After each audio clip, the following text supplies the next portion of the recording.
Hello and welcome to ITW Howto. Today we are going to be running through how to make the induction smelter. Now the induction smelter, last time we built a redstone furnace and it smelts things quite happily. So you might be asking why you might need a different kind of smelting machine. Well, sometimes in thermal expansion you're going to run across recipes that need to smelt two things at once in order to do that. And for those recipes, the redstone furnace just isn't going to cut it. We need a new machine called the induction smelter. Now the induction smelter is pretty easy to make. You should be getting pretty familiar with these recipes now. The only special thing about this one is it needs something called invar ingots. Now this is a special kind of ingot that you need to make using pulverized metals and pulverized ores of some kind. But apart from that, it needs a bucket, a machine frame, a reception coil, again because it receives power, two copper ingots, they can be thermal expansion or galacticraft ingots, and the invar ingot.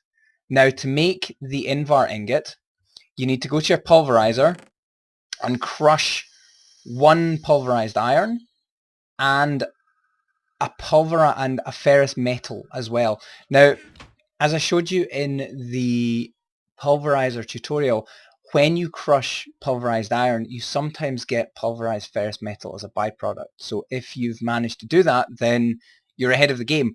Otherwise, you might need to go mining and find some ferrous metal that you can pulverize directly.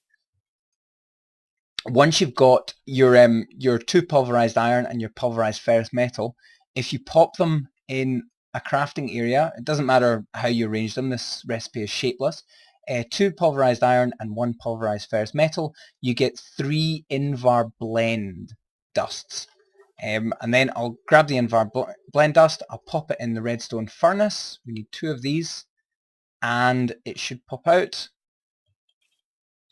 It should pop out invar bar. Now, interesting wee note here, because you can see just in that gap there that the output to this machine is touching this chest. What will happen is when the redstone finishes, it will automatically push things into this chest. So there are my invar ingots there. So they get smelted in the furnace and automatically pushed into the chest. So that's a nice wee trick.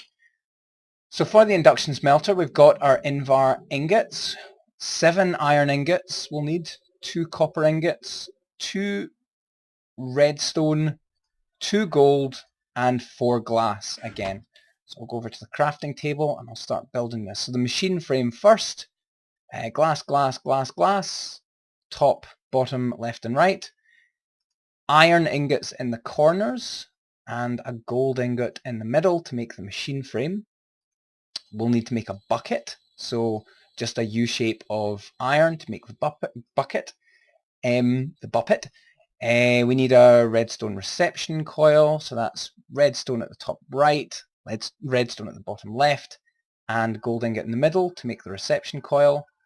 And then we can make our induction smelter. So that's a bucket at the top, machine frame in the middle with 2 invar either side, redstone reception coil at the bottom with 2 copper either side, and that gives us the induction smelter.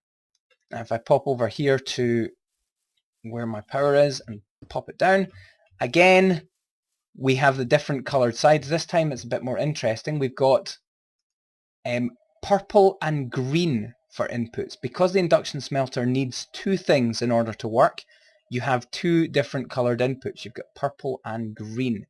Now the induction smelter also has 2 different outputs, so you've got red and yellow for the output. So the red is in the top here and the yellow is in the secondary one.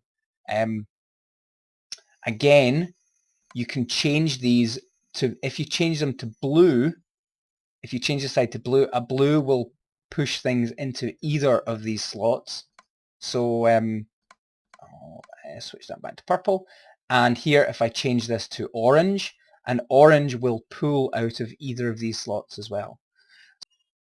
So I mentioned this could do slightly more unusual recipes. If I click on the arrow to see all the recipes, you can see it uses 2 different things to make quite unusual stuff. So steel ingots, uranium, so that will be used in nuclear reactors, and it has rich slag as a byproduct. The one I'm going to make today is hardened glass, if I can find it. That's it. Hardened glass we'll need to use very, very soon. So let's try to make some hardened glass just to see if check this is working. In this chest here I've got 8 pulverized obsidian, which I got by just getting an obsidian block and pulverizing it, and 1 pulverized lead as well. You can use normal lead ingots, but why would you use a whole lead ingot when you can use pulverized lead instead? So we'll pop those in there, watch it smelt, and hopefully it should give us 2 hardened glass. Perfect. So that is the induction smelter. It's you're not going to use it nearly as often as the normal redstone furnace, but you are going to need it some of the time, especially when we start making item ducts and things, and start making pipes between different machines. So just to go over again, the induction smelter is made using a machine frame, an iron bucket, the 2 Ingvar ingots, which that's a pulverizer, that's not the right thing. Induction smelter, there we go. It's using the 2 Ingvar ingots, which was 2 pulverized iron and 1 pulverized ferrous. It's not actually going to show up, so I'll get rid of it. There it is. Iron bucket at the top, machine frame, redstone reception coil, 2 copper, 2 Ingvar ingots, which are made by getting an Ingvar blend, which is 2 ferrous, 2 iron dust or pulverized iron, and 1 pulverized ferrous metal. Okay, so I hope that this has been useful, and I'll catch you next time. Thanks for watching.